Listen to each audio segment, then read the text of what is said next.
Look how clean this is on the inside. It's also as clean on the outside. So I'm going to be driving tomorrow up to Chicago, Illinois to hang out with a fellow YouTuber who's going to also review my car while I'm up there. But if you know of him, his channel is Shooting Cars, Zach from Shooting Cars. And I've been basically working on cleaning this thing up all day. Not really doing much else. I got my truck inspected and it didn't quite pass, sadly. You do a few things before it will pass inspection. That'll come up in a future video whenever I end up actually selling my truck. But for now, I'm worrying about this. But if you notice in the gauge cluster, something's slightly different, besides the fact that it's cleaner now and it's not dusty as hell. So I had a problem with my traction control light coming on, and it would come on and then the traction control would not work at all until it went off. I think the ABS would still work, but not the traction control. But I found out that the most common problem with that, or that would cause that, was low brake fluid. And guess what? I had low brake fluid. So I put some more brake fluid in the car, and I haven't seen the traction control light come on since, which is nice. Something I definitely didn't want to go haywire. So one thing is actually fixed with my car, and I'm going home to fix the other thing, which is in that thing right there, which is automatic transmission fluid. But this car doesn't need automatic transmission fluid. It needs power steering fluid. But it says directly on the cap of the power steering fluid reservoir that you have to use a certain kind of automatic transmission fluid to or in the power steering pump. So it's kind of weird. I think that's why it leaks and why it runs out, because it's not supposed to have power steering fluid in the power steering fluid pump, which is weird. But I will maybe shoot a little bit more of that when I get home, but probably will see you. Ooh, nice Firebird. Look at that guy. But I will see you tomorrow morning at probably about 6 a.m. or so is when I'm planning on heading up to Chicago. Also, you may notice that I have nothing in the radio, and it says something a little bit different than it normally does. So I thought the CD player didn't work, the CD changer, because every time I'd switch to CD with the little button there on the radio, it would say error. Turns out, if you have discs in the CD changer, it works. It just says error otherwise. So I've been listening to basically nothing but CDs recently because I can put 6 CDs in it, and I'm gonna put some other ones in it for the road trip tomorrow. But I'm so glad that it works, and it works perfectly. I haven't had it skip a single time or do anything weird at all. So that's actually really cool because I've heard of these going out, or like the CD changers not working on these cars in some points. But listening to some Genesis right now. No big surprise there because I love Genesis. Got it running as smoothly and quietly as possible again. Have power steering fluid, and also you like my hood prop. Also, fun fact, this truck is sold. My dad's getting a brand new truck tonight, actually. It's basically just a newer Ram. Single cab, long bed, 2500. If you want me to make a video on it, leave a comment below, and I surely will. This one I won't have time to film any more videos on, so this is the last you get to see of it. It's a 2013 Ram with about 110,000 miles, express, cloth seats, you know, pretty basic. Bluish kind of color, but farewell. Also on my Instagram, which is linked in the description below, I posted a video proving that yes, you can put a nickel standing up on top of a Lexus LS400 engine, and it will not fall over. If you want to see that, like I said, look at my Instagram. It's amazing how smooth this engine is. It's so quiet too, whenever the power steering pump isn't whining because it's out of fluid. Next is new hood props sometime in the summer, spring, somewhere on there. And there's a lot I want to do to this car, actually.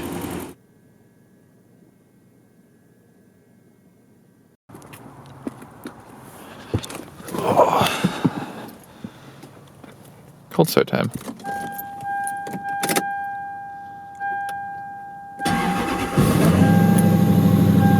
Easy. I got some new CDs, or different CDs, not really new CDs. Let's put over in here. You can't see it because it's too dark. Hello? There we go. All CDs just go into this thing.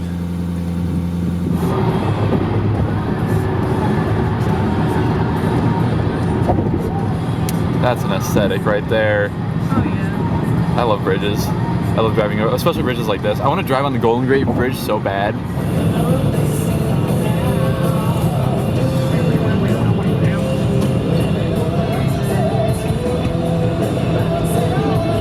Trying to pay attention to the camera.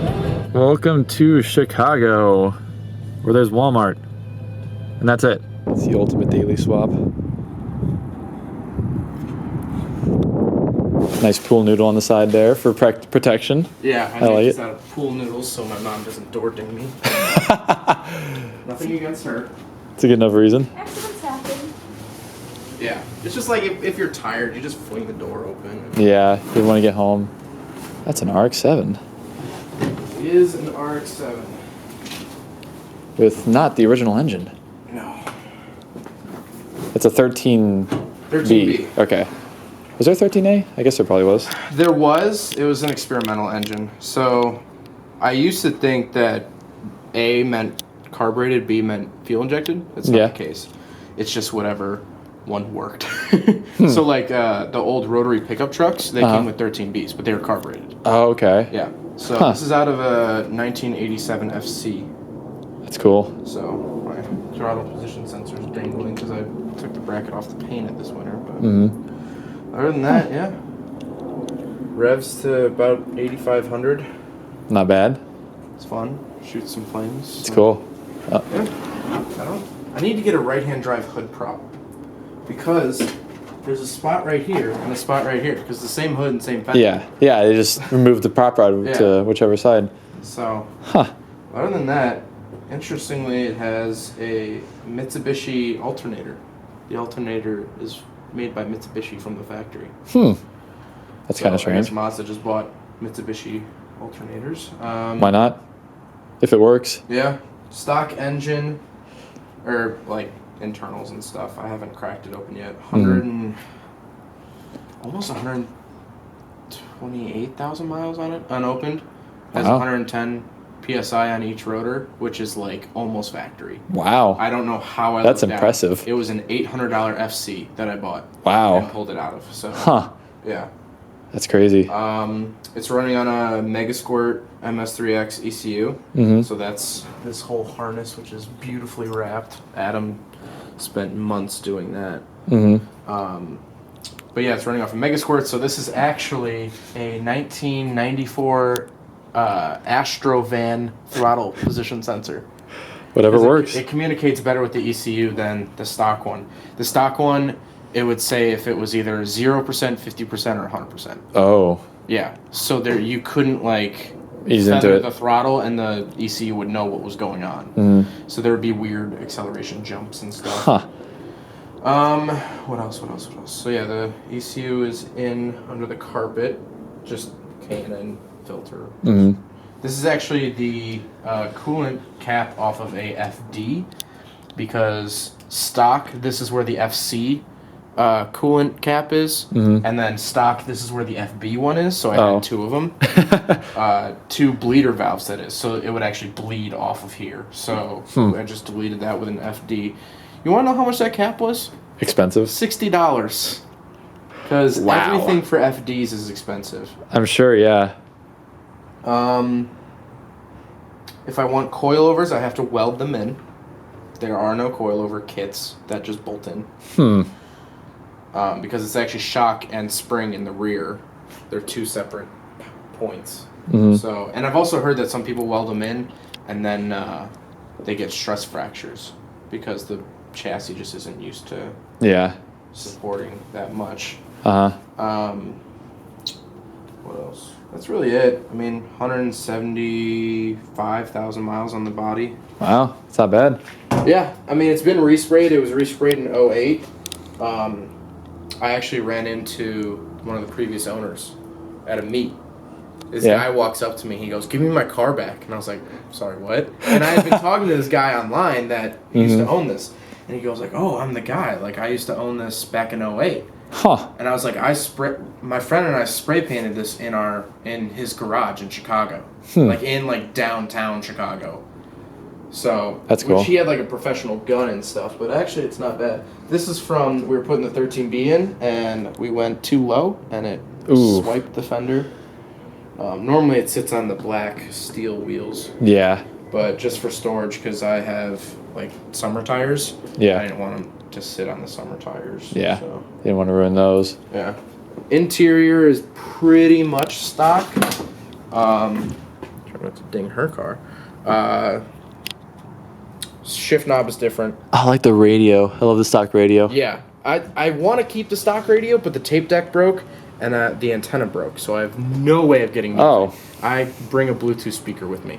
Hmm. So that's probably going to go, unfortunately. But I do like the stock radio.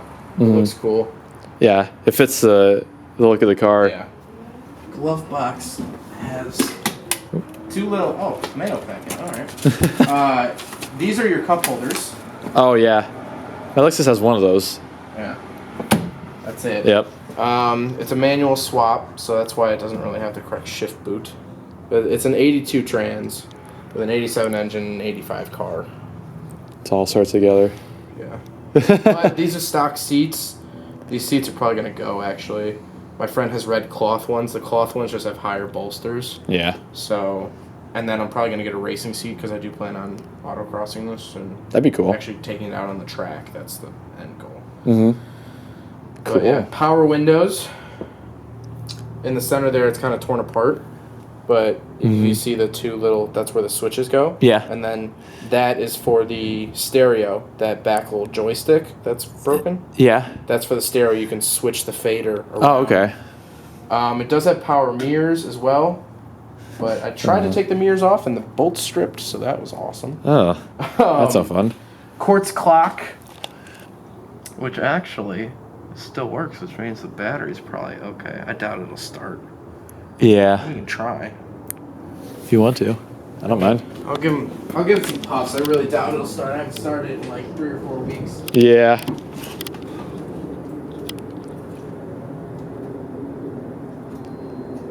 Nope. But my yeah, car was last so year bad. for this body style, this is like the true FB. People say that like the FB actually didn't come around until 81. Mm-hmm. So 81 to 85 is the FB. Before that, it's actually the SA. SA, yeah. Which has different taillights, which is like the main giveaway. Yeah. But same hatch as the... I mean, it's really the same chassis as the SA. But a lot of weight reduction on this one and stuff like that. Cool. But, yeah, it should be up and running in the spring. Yeah. I mean, there's nothing actually mechanically wrong with it. It's just I put it away for storage and it doesn't like starting in the cold because we haven't done the cold start map. Oh, So yeah. It just starts like it's warm. It Yeah. tuned for anything below 60 degrees. Oh. So hopefully I want to get Adam out here. Adam's my good friend. He did the wiring harness. He helped me put the 13B in, and he did my mat. I want to get him out here on a cold day and just try to troubleshoot a little bit and try to Figure it out. give it a little bit of warm-up enrichment. But yeah, Cool. That's the FB. So I like it. So we're on Lower Wacker Drive right now, which is a road I've only ever seen in Project Gotham Racing 2. It's pretty cool because we're all underground. I'm probably in first gear too. No, I'm in second gear. We're good. But it's actually cool because it looks just like PGR2. My car's not loud enough to actually make noise in a tunnel either. Parked. I'm going to see the bean. That's a bean. That is a bean. Sure is a bean. Somewhere back there, I am on the bean. I don't know where. There's my head.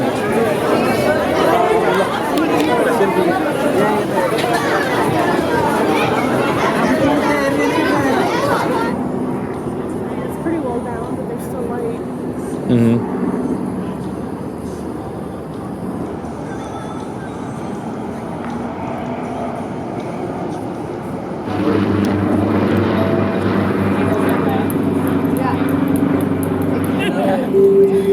It makes noises too. Yeah, the audio element's really cool.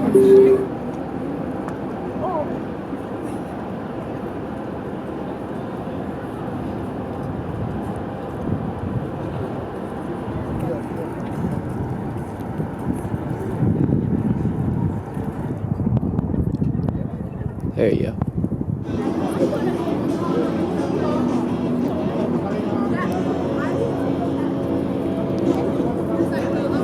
This way. Except I'm not gonna get a reflection off the gauges in the windshield at least.